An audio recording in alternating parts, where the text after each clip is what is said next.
Welcome back to Blue is Live, episode number 4. Thank you guys for tuning in, as usual. Thank you for the support. And if you enjoy what you see, please subscribe to the channel. All the support is much needed and very, very helpful. We've got big news today. We had NFL Week 1 action. You know, I did my NFL extravaganza last week, and the picks were not good. I said I wanted to get 50%. I think I ended up at like 47.1 when I looked at everything. I think I went 7 and 8, a little bit below 50%. There was big news. We had Dak Prescott going out with an injury. He's going to be out for possibly a month. Baker Mayfield, I was at the game. He falls to his former team, the Cleveland Browns, in what was really a close game after a mess of a first half. Aaron Rodgers going down in week 1 and looking like a mess. What's new? I've got NFL predictions for week 2, what I think is going to happen, and also some news about Brett Favre in a very sad and strange scandal that seems to be unfolding in front of us. So let's get things started. We're going to start off with Dak Prescott here. So the Cowboys do lose Sunday Night Football, in which I picked that game for the Cowboys. They lost to the Bucs 19-3. The Cowboys were the only team that week in week 1 to not score a touchdown. All those pieces they have on offense, not a single touchdown. I understand week 1 is rough for a lot of NFL offenses, but not one touchdown, it's a little tough. Dak, at some point in the second half during the game, fractured his thumb, expected to be out 4 to 6 weeks, although reports have came back and said he can be back in about 4 games, so maybe a month. Right now, Cooper Rush is scheduled to start for the Cowboys. He is their current backup quarterback, and there's been a litany of options that have been listed for the Cowboys and who they could go with, who they could use to try to keep pace in the NFC East while Dak Prescott is out. We've seen names like Cam Newton pop up. We've seen Jimmy Garoppolo. We've seen maybe Gardner Minshew. We've seen even Colin Kaepernick pop up. So out of all those guys, who are the Cowboys going to roll with? It's going to be Cooper Rush. Let's look at this.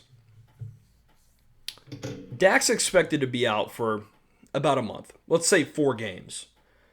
Okay, this is the beginning of the season. You know, games are important, but everyone's still getting it together. They're still letting the flows of the preseason go by and adapt. They're still getting used to teammates, still getting used to the playbooks, getting used to their environment. They're, what they're doing, their assignments. By the time you bring in a guy that's a free agent, and believe me, I'd love to see Cam Newton come back and play. I'm his biggest fan. I would love to see Jimmy Garoppolo possibly get a chance. You never know, but by the time you make a trade or you sign a guy, he comes in, has to learn the playbook. No matter what you think about the Colin Kaepernick situation, the guy hasn't played in years. It would be an immense challenge for him to come in and just start right away. It just wouldn't happen. You come in and you look at this. They've got to roll with Cooper Rush. They really don't have an opportunity unless they want to spend a pick on a Jimmy Garoppolo or Gardner Minshew, which if you're trading with the Eagles, they're going to dangle them like a carrot over your head trying to get as much as you can. You don't want to trade with a division rival. Even if you do, Dak's your franchise guy. You're going to stick with him. So you're really just looking for 4 games. Cooper Rush is their guy. He played a little bit last season. He had his moments. He looked good. Cowboys have got 2 really solid running backs. They did lose Amari Cooper and some other guys there in that receiving core. You do have CeeDee Lamb. I think Michael Gallup is still there as well. I could be wrong. But you got to roll with this guy. It's only 4 games, and they just have to make their scheme. I like Kellen Moore as an offensive coordinator. I know some people may find that shocking, but the Cowboys, for the most part, have been generally decent at scoring points. Now, when it comes to crunch time, that's a different story. We don't know if that's a personnel thing or a play calling thing. However, I think you got to go with Cooper Rush. I think that, he's your guy. He knows the system. He's played. And don't forget about Will Grier. Will Grier is still on that roster as well, I believe. He was with the Panthers. A lot of people had high hopes for him coming out of college. Word on the street is that he looked pretty decent in the preseason. Maybe you throw him in there as well. However, I think that you have to go with Cooper Rush. The Dak injury is going to be short-term at best. So get Cooper Rush ready to go. That way, even if Dak comes back and gets hurt again, this guy, he's got playing experience. He knows the system. He knows what to do. He'll be there. He'll be in the wings. He'll be ready. I just don't think it's worth the time to go out and sign a guy to have to go and learn the playbook, to have to go and do this and that, and just it's just a lot just for this amount of short term that we think Dak's going to be out. It could be longer, but we think 4 to 6 weeks.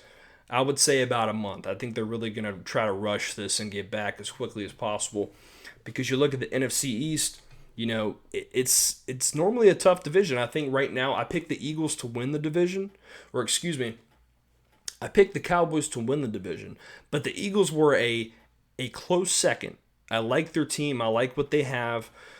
So the Cowboys have got to try to stay in the thick of this thing. So, which seems very Cowboy-esque. They are trying to stay in the thick of the division. So we will see what happens there. Baker Mayfield, I'll tell you what. Baker. Now I was at this game on Sunday, the Panthers versus Browns. And let me tell you what. This is probably my 15th Panthers game I've ever been to. Every home opener I go to, it's hot. Now, I understand it's September. They were calling for rain all week in Charlotte. I was there all weekend. I got there on Friday. It rained pretty much Friday and Saturday. Sunday comes around. In the morning, the weather's nice and cool. Come pregame time, about 11 o'clock, the switch is flipped. It is so hot outside, and I decided to wear my black DJ Moore jersey, thinking that, hey, well, it's not going to be that hot outside. I was wrong. I was dying in the heat with my black hat. I actually showed up on the Panthers fan cam. I'll have to pull that up. I'll show it to you on Instagram. Follow me over there on Instagram. This picture of me after the Browns kicked the field goal or to win the game or whatever situation it was, I just had my hands up like this, like I can't believe it. Typical life of a Panthers fan. But enough about that. I had a good time at the game, nonetheless, with friends, family, everybody. It was a lot of fun, even though the Panthers fell. But I'm here to talk about Baker. The first half of this game was absolutely brutal. It looked like the Panthers have never, ever played football, much less played football together. They looked horrid. The first half, things were getting out of hand pretty quickly. I believe it was 17-7 at halftime. Boos were coming down from the stadium. Everybody that was on the Baker hype train had just hopped off in about 2 quarters. It was over. Put somebody else in. Go find Sam Darnold off the IR. Put him in. That's how bad it was. It was bad. But second half Baker, he looked really good. He flipped the script. In the first half, Baker went 10 for 19 with 1 interception. And that interception happened right in my section where I was sitting, and it was a massive overthrow. I mean, as soon as I saw him launch the ball, I knew that was a pick. It's weird how you can see that as opposed to being on TV and watching in person.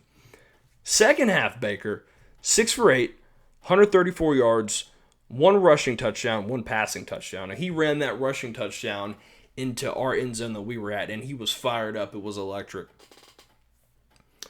Panthers gave him more time in the second half offensively. Left tackle Ike Ekwonu, he's a rookie, going against Myles Garrett. He gave up 2 sacks in a row. That killed some of the drives there, some of the momentum. The Panthers defense did not look all that good for most of the game. The Browns, they ran the ball down our throats. I mean, Nick Chubb, Kareem Hunt, it's the best tandem running back in the league, no doubt. I mean, they ran up and down, sideways, north, south, east, west. It didn't matter. They ran all over the Panthers' run defense, and they looked good. Despite how bad the Panthers played, they did make it interesting in the end. They made a comeback. Panthers actually took the lead. I believe it was 24-23. kicked that field goal. There was about a little over a minute left, and I'm sitting there thinking, this game is not over. Everyone's cheering, and I'm excited because we just took the lead, but this game is not over. You just gave an NFL offense 1 minute to get to midfield, a little bit over midfield, to kick a field goal to win the game. It happens all the time. What do the Browns do? They drive right down the field. They kick the game-winning field goal with 8 seconds left. Game's over. Panthers lose. The Browns have not won a a week 1 game in 18 years. They get it done in Carolina, much to my dismay, right in front of me. However, I want to talk mostly about Baker. The first half was bad. Batted down passes, incompletions, interception. There's no timing. There's no protection. It just looked bad. What I did like, I like the fact that Baker had probably the worst half he's had in maybe his NFL career. He's probably had worse, but it was pretty bad. He didn't get down. He did not get down on himself. He came back in that second half roaring. He went 6 for 8, 134, and one of those passes we scored in 11 seconds. It was a 75-yard deep bomb to Robbie Anderson. It was great. That's the deepest pass I've seen a Panthers quarterback throw since prime Cam Newton. He looked good in that second half, and I think we're going to see more of the second half offense that we saw from Baker than opposed to the first half. Now, I'm not saying he's going to win the MVP. I'm not trying to sound like a homer. I know he's going to have his inconsistencies. What I'm saying is that I like what we saw from the second half. The offensive line was better. He was better. The running game and receivers were better. Everything just seemed to be clicking. And you got to think, the Panthers had a quarterback competition. Now, I say that in quotes because it was a fake competition. We all knew Baker Mayfield was going to be starting for the Panthers, not Sam Darnold. However, Matt Rule decided to have a fake quarterback competition to determine this. And what did that do? That hindered Baker when he came in. He only been with the team for a short amount of time. I think maybe a week and a half before training camp started. He's having a fake competition for quarterback. He's losing reps. He's losing chemistry with the guys. And that showed. There was botched snap. Oh, God, there was 4 or 5 botched snaps. It was terrible. I don't know how much of that was on Baker as opposed to the center, because we had our backup center playing as well. It was not good on that end. However, don't count them out yet. I like what I saw in the second half. They do play the Giants this week in New York. I like what the Giants did. They got a nice road victory against the Titans. Brian Daboll's his head coaching debut. I like what I saw there. I think it's going to be a close game. I'll get into my picks later. But I think we're going to see more of that second half Baker and more than we did that first half. He's going to get comfortable. He's going to heat up. Give him some time. I think he's going to do some nice things in this offense from what I saw from the second half. To be determined. But I think it's going to be good. So the Green Bay Packers, there's something about the Packers when it comes to being bad on week 1. Anytime, I feel like every offseason, it goes like this. Packers have a good season. They lose early in the playoffs. Aaron Rodgers offseason drama. Week 1 happens. They suck. They get it together. They make the playoffs. Rinse and repeat. And I feel like we're going to see pretty much the same thing here. Packers lose 23-7 on the road to the Vikings. Vikings look good. It is at home, first game. I'm not a Kirk Cousins believer. I'm telling you that right now. Aaron Rodgers, 22 for 34, 195 yards, and 1 interception. The first interception he's thrown against the NFC North opponent since 2019. I don't care who you are. I don't care if you like Aaron Rodgers. I don't care if you're pro-vaccine, non-vaccine, whatever vaccine you want to be. That's impressive. I like that. However, they do lose. Is it time to panic, or do we relax, as Aaron Rodgers would say? I'm going to say that we need to relax. However, I am concerned about the wide receiver position. Allen Lazard, he was out. I think he's probably their best receiver they had. He was out. They're going to get him back hopefully this week. He doesn't play. Randall Cobb, he's a vet. He's been there, but he's not what he was. Sammy Watkins, going to give you a couple games a year before he inevitably gets hurt, unfortunately. There's just not a lot of guys. And at the end of the day, people sit back and say he's Aaron Rodgers. He should be able to elevate everybody. He should. But there is a massive drop-off when it comes to Davante Adams versus wide receivers 3, 4, and 5. So what are the Packers going to do? They're going to figure it out. Do I think they're, going to go deep in the playoffs? No, I don't. I think they're still going to win the division. I like the Vikings. I like what they have. Also like the Bears just a little bit. I like the Vikings, but I am not a believer in Kirk Cousins at all. Believe me, I'm not a Kirk Cousins guy. I think he's an excellent regular season quarterback, but when it comes to crunch time, I am not picking Kirk Cousins. So we're going to relax with Aaron Rodgers. He's going to be fine. He's going to figure it out. Not saying he's going to have an MVP season because I didn't pick him to win MVP. Patrick Mahomes I picked, and he looked really good. Give them some time. They're going to figure it out. However, I do think they are going to struggle this year. I do think so. I think it's going to be tough. They're really going to have to rely on that running game. Aaron Jones, A.J. Dillon, they've got to figure that out. I like both of those backs, but it's going to be tough. However, I do think the Packers will figure it out, so let's relax. And Aaron Rodgers has been doing the podcast round lately. He's back doing his Pat McAfee show. He's always on there.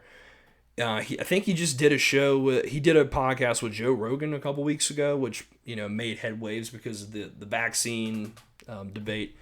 And we also just was on Bill Maher's podcast. I haven't checked that out, but I'm going to listen to it. Aaron Rodgers definitely showing what he can do after his career. I would recommend checking some of those out if you're a fan or if you're interested on his takes or whatever his views are on things. But yeah, Packers going to figure it out. Aaron Rodgers going to figure it out. But I'm a little bit cautious. I was feeling better about it when they had Davante Adams. They would get it figured out. Without him, it's going to be tough.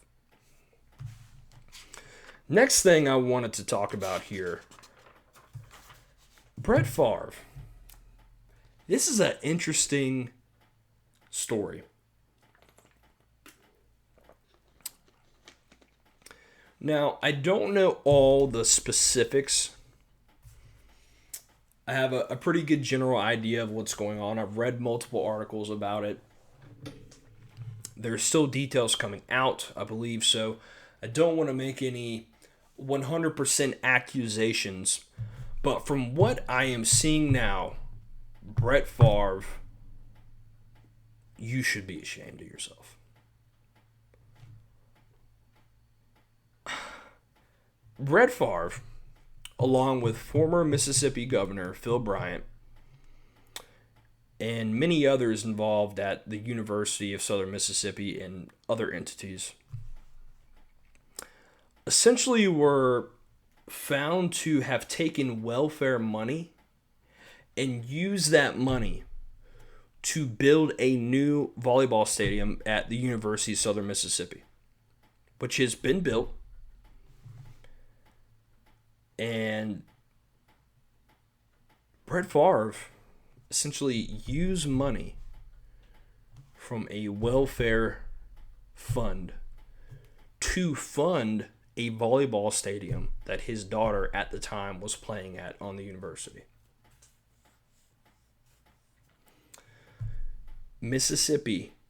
I don't know if any of my viewers are from Mississippi. If you are, thank you for tuning in. Mississippi is the poorest state in the United States. The poorest. They're not second to last, third to last. They are the poorest state in the United States of America. The fact that a man who has made over $100 million in his NFL career, done tons of endorsements, commercials, he's on XM radio, merchandise. Use that money to fund your own private interest, family's interest, personal interest, whatever kind of interest it is. You use that money that people who are in a lot worse situations than you are to build a volleyball stadium. I know Brett Favre is not, that's the word I'm looking for. I know he's not,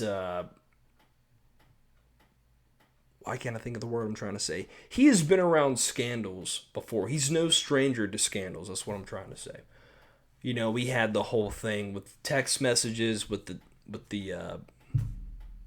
girl from the Jets. There's always off the field drama.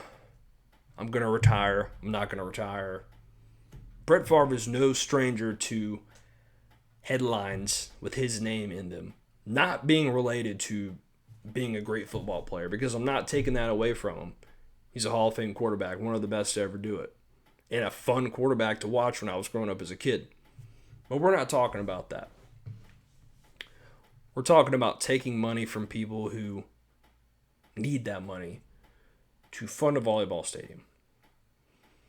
And from what I understand, there were texts released showing his involvement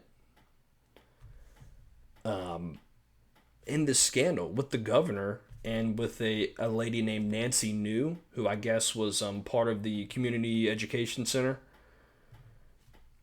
You know, essentially, you got the money, use it through his company to kind of launder it and to kind of, you know, not make it look like it's directly being paid for the stadium, the volleyball stadium that they built. There's been so much news going on in this. It says Favre, who paid over $138 million, who made over $138 in his NFL career, a portion of the $77 million in misspent welfare funds for speeches that he never delivered. They wanted Favre to make speeches at the campus, at the, you know, whatever they wanted to do, to try to cover up, to make it look like he was doing the speeches to cover up the money that was coming in. You do speeches, we give you money. He never even made those speeches. He never even went on his word that he said he was going to do these things to even make it look like there was a cover up for the money. The funds that he got were reportedly a back channel to his volleyball arena project. There was an audit released in 2020 that said that Nancy New's Mississippi Community Education Center had paid Favre Enterprises $500,000 in December 2017 and $600,000 in June 18 to make speeches at least 3 events. In 2020, Favre was ordered to repay the funds, but he still owes $228,000 in interest. I'm going to link this article that was published on MSN that I saw. This was by DJ Dunson. I'm going to put that on here. It's a good article. It really breaks everything in depth in lots of knowledge, lots of facts. I'm going to put that in the description so you can take a look at it if you want. But the bottom line is this. If this is true, which it likely is, Brett Favre, you should be ashamed of yourself. You should be ashamed. You're a millionaire. You've got ways of making money. You've got ways of doing one commercial that's going to make more than some people make in a lifetime. And you take money from people that are in need. We don't even, people on welfare for different reasons. We don't know why. It's not our business to know why. But what we do know is that money could be going to a lot more people in need than a volleyball stadium. Not a good look. We'll keep you updated on this story and see how everything looks. But as of right now, Brett Favre, no stranger to controversies, but this right here, this takes a cake. This is pretty pathetic, if you ask me. Okay, so here we go. Week 2 predictions. So like I mentioned earlier, Week 1 NFL predictions that I did, I went 7 for 8, 46.5%. I said I wanted to get 50% right. I just missed that by a game. So let's hope that this week is a lot better. So let's get it started. Here we go. Week 1 against Week 1 Thursday Night Football. LA Chargers at the Kansas City Chiefs. You know my boy Patrick Mahomes. I picked him to win MVP. I like the Chargers. I like what their team represents. They got a W Week 1 against a good Raiders team. They're not beating the Chiefs at home. I'm sorry. Patrick Mahomes, give me the Chiefs. Keenan Allen expected to be out as well. He's often injured, unfortunately. Give me the Chiefs, man. The Chiefs are going to keep rolling in the AFC West. They're going to be 2-0. New York Jets at the Cleveland Browns. I got to go with the Browns here. The Jets, Zach Wilson, I don't think he's going to be back. He might be. I'll have to check up on that. But let's say Joe Flacco. Even if Zach Wilson does play, I don't think it matters. The Browns right now, I just witnessed it. They have a very good defense, a very strong offensive line, and a great running game. Jacoby Brissett, not a bad backup. He can do some things for you. He's not going to kill you with turnovers. He's not going to make plays to win you the game, but he can make some throws when he needs to. I like the Browns at home. Browns are going to be starting out 2-0. Give me the Browns. The Washington Commanders at the Detroit Lions. Last week I picked the Lions to upset the Eagles. It was a close game. I think it was 38-35. This week, Lions are going to really do it this time. They're going to beat the Commanders. Commanders did win last week against the Jags, but it ended up being a little bit of a close one. I like the Lions at home just a little bit more. Give me Detroit. Tampa Bay at New Orleans. New Orleans came from behind victory. A come-from-behind victory last week against the Atlanta Falcons in the NFC South. Bucks pretty handily beat the Cowboys. They didn't score a lot of points, but I like what I saw from the Bucks in terms of their running game and their receivers. Their offensive line has taken a step down. I think this one's going to be a little bit closer, but I just like Brady a little bit more than I like Jameis. Give me the Bucks. Panthers at the New York Giants. This game here is tough because I think the Panthers are going to play better than they did, more of that second half than they did in that first half. Giants played a nice game against the Titans. A good defensive battle on their end. Saquon Barkley, if he stays healthy, he's looking like Saquon Barkley of old. I'm still not a fan of Daniel Jones. I think what makes the decision factor here is that I think the Panthers can just force one or two more mistakes out of Daniel Jones than Baker Mayfield is going to make. Give me the Panthers just a slight edge. This could go either way. Give me the Panthers at home. I think Daniel Jones makes a couple mistakes here. Just give the Panthers the slight edge. We'll see. The New England Patriots at the Steelers. Boy, it was not pretty for the Patriots last week. My girlfriend, who is a Patriots fan, shout out to her. She was watching the game in the stadium with me, keeping up with everything. It didn't look good. It was a tough game. And the Steelers, they look pretty good. It was a tough game against the Bengals. They pulled out the victory. Shout out to my boy Alex Highsmith Smitty. He had a hell of a game last week against the Bengals. Give me the Steelers at home. I like what their defense is doing. To me, it's tough to beat. Patriots right now, they're struggling on offense to find identity. I like their defense, but offense, a little bit of a mess right now. They're playing on the road. Give me the Steelers. Indianapolis Colts at the Jacksonville Jaguars. Upset alert is in effect. Give me the Jacksonville Jaguars to win this game. The Colts ended up in a tie against the Houston Texans in week 1. First time ever, I think, there's ever been a tie week 1. Which ties are ridiculous anyway. There shouldn't even be ties. But here we go. Jags, they didn't win last week against the Commanders, but they made a nice little comeback. I like what I saw from Trevor Lawrence. Give me the Jags. They're at home. I think they're going to win. Give me the Jags. Miami Dolphins at the Baltimore Ravens. This is a tough one here. I know the Ravens have already seen injuries. I don't think there's a more injury-riddled team the past 2-3 years than the Baltimore Ravens. And that sucks. And I'm sorry to hear that because I like Lamar Jackson. Dolphins at the Ravens. I'm going to go with the Ravens just because they're at home. I'm big on the home team, but that didn't do me well last week at all. But I'm going to go with the Ravens. I think they're just a little bit more of a sound team. I think the Dolphins are still trying to figure it out a little bit, but they looked as advertised against the Patriots. That's a big win for them. Don't be surprised if Miami does win this game, but I like Lamar at home just a little bit better.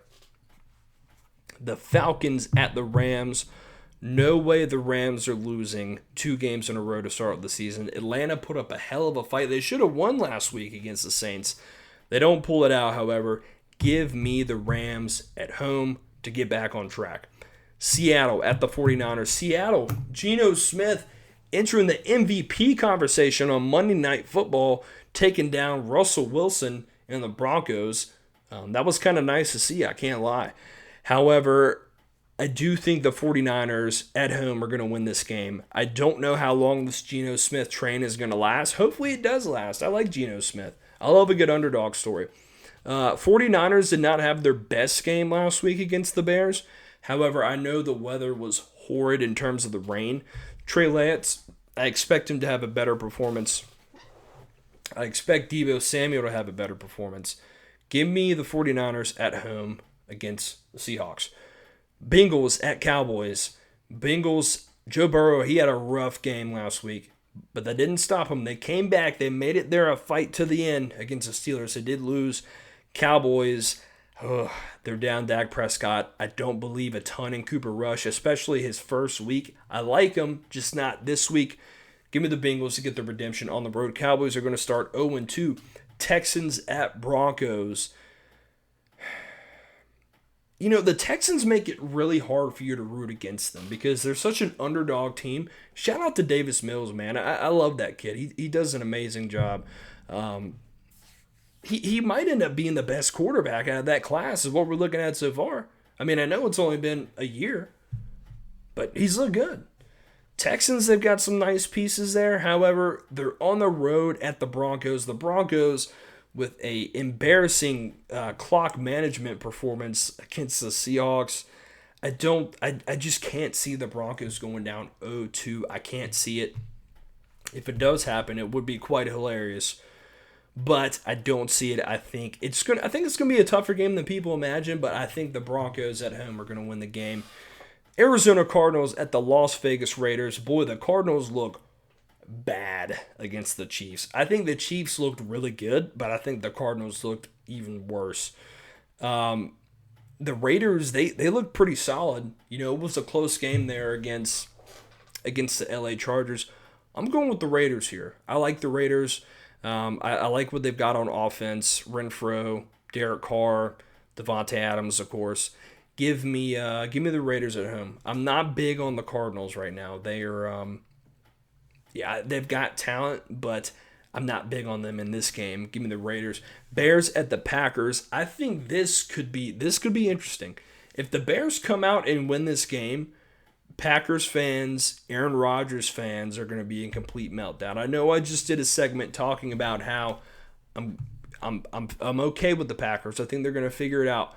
To me, I don't see the Packers going down at home against the Bears, but I do expect this to be a close game. I think Aaron Rodgers is going to work some magic, figure this thing out. Give me the Packers at home. Titans at the Bills. I'm going with the Bills. Man, the Bills looked on fire. On fire against the Rams. And they even, the Rams made it close. Just a couple little turnovers, unnecessary turnovers by the Bills, but that didn't stop them because they came right back. Titans last week, man. Excuse me. Derrick Henry, I think he's still trying to get back in form, and that's okay. But they're not beating the Bills. Bills are the best team right now. Give me the Bills at home. Minnesota Vikings at the Philadelphia Eagles. You know, the Vikings are the textbook team that show up and do really well in fantasy, and Justin Jefferson, to me, I think he's the best receiver in the league. I really do. But I like the Eagles at home. I like their offense just a little bit better. I like their defense even a little bit better at times. I do like the Vikings defense. I think they got some nice pieces. But I cannot trust Kirk Cousins on the road sometimes. And I'm not going to trust him in this game. I'm going with the Eagles. So those are my picks for week 2. We will see how that turns out. So without further ado, that is the end of my show today. I want to say thank you so much, as always, for tuning in. Subscribe to the channel. We're growing. We're at 25 subscribers now. 25 whole people want to see me. I cannot believe it. Let's see if we can push that thing to 30 come next week.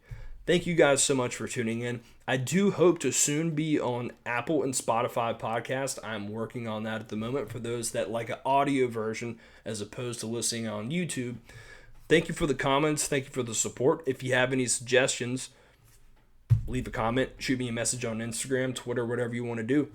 We will see you next week. Blue is live out. Thank you.